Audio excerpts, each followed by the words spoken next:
ঘাড়ের ব্যথা, মাথা ব্যথা এর প্রধান কি কারণ জানেন? এর প্রধান কারণ আজকাল আমরা অসঠিক ভঙ্গিতে ল্যাপটপ, ডেস্কটপ ব্যবহার করে থাকি। আর ল্যাপটপ এবং ডেস্কটপ হচ্ছে আজকে আমাদের সমস্ত কাজের সাথে কোর অফ দ্য ওয়ার্ক। এমন কোনো কাজ নাই যে কাজে আমরা এই কম্পিউটার ব্যবহার করি না। আমার কাছে যে সমস্ত রুগী আসে, দৈনন্দিন যে সমস্ত রুগী দেখি যারা ঘাড়ের ব্যথা, মাথা ব্যথা নিয়ে আসে, তাদের হিস্ট্রিতে পাই যে তারা অধিক সময় এই ল্যাপটপ, ডেস্কটপ ব্যবহার করে। তাহলে ল্যাপটপ এবং ডেস্কটপ ব্যবহার করার জন্য কেন হচ্ছে? প্রথম হলো যে একই অসঠিক ভঙ্গিতে এরকম আমরা তাকায় থাকি, আমাদের চিনটা তখন সামনে চলে যায়। যখনই চিন সামনে চলে যায় তখন আমাদের আপার পার্ট অফ দ্য সার্ভাইকাল এরিয়াতে কি হয়? তিনটি মাসেল, আপার ফাইবার বা আপার পার্ট অফ দ্য ট্রাপিজিয়াস, লেভিটার স্ক্যাপুলি, অক্সিপিটালিস, এই তিনটি মাসেল এরকম ভাবে এরকম হয়ে যায়। অথচ এগুলো এরকম থাকার কথা। এছাড়া আমাদের এই হেডের ওজন হলো 1/9 অফ দ্য বডি ওয়েট।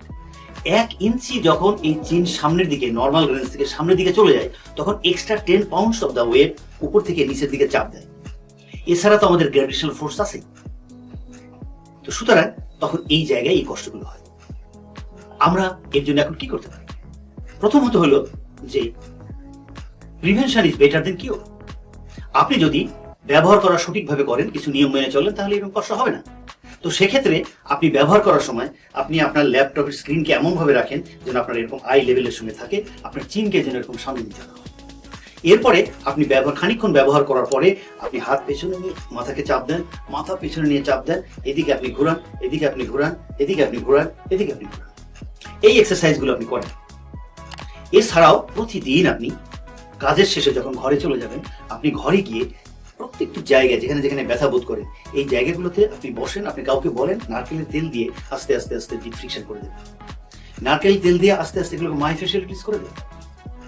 তারপর আপনি নেক এক্সারসাইজ গুলো করেন, উপর হয়ে শুয়ে হাত পেছনে রেখে কাঁধ এবং মাথা সোজা রেখে উঠান, যাতে নেকের কোনো ফোল্ড না হয়। এছাড়া আপনি বালিশ ছাড়া শুয়ে পড়েন, আস্তে করে আপনি চিনটাকে ভিতরে নিয়ে মাথাটাকে উঁচু করে দিয়ে এরকম ধরে থাকেন 10 সেকেন্ড, যদি না পারেন 5 সেকেন্ড, 5 সেকেন্ডকে আস্তে আস্তে আস্তে 15 সেকেন্ডে নিয়ে যান। যদি এই নিয়ম আপনি মনে রাখেন, তাহলে আপনার আশা করি কষ্ট হবে না। এরপরে আপনার খাদ্য তালিকায় কিছু পরিবর্তন আনতে হবে। যেমন প্রথম হলো যে আপনি প্রচুর পানি খাবেন। ধূমপান যদি আপনি করে থাকেন, আপনি ধূমপান করবেন না। আপনি এক্সট্রা প্লেটে লবণ খাবেন না। অনেক সময় ভাত খাওয়ার সময় এক্সট্রা লবণ আমরা খাই, এটা আপনি খাবেন না। আপনি চাউলের মধ্যে লাল চাল, লাল আটা, এটা লাল চাউলের ভাত, লাল আটার রুটি আপনি খাবেন। ফলের মধ্যে আঙ্গুর, কালো আঙ্গুর আপনি খাবেন যদি আপনার ডায়াবেটিসের কোনো প্রবলেম না করে। পেঁপে 3 থেকে 4 টুকরা পেঁপে প্রতিদিন খাবেন। এরপরে একটি কলা খাবেন সকাল 9টা থেকে দুপুর 1টার মধ্যে। প্রতিদিন আপনি রোদ্রে থাকবেন সকাল 10টা থেকে বিকাল 3টার মধ্যে 30 মিনিট গায়ে রোদ দেবেন। পূর্ণ সিদ্ধ ডিমের সাদা অংশ আপনি খাবেন।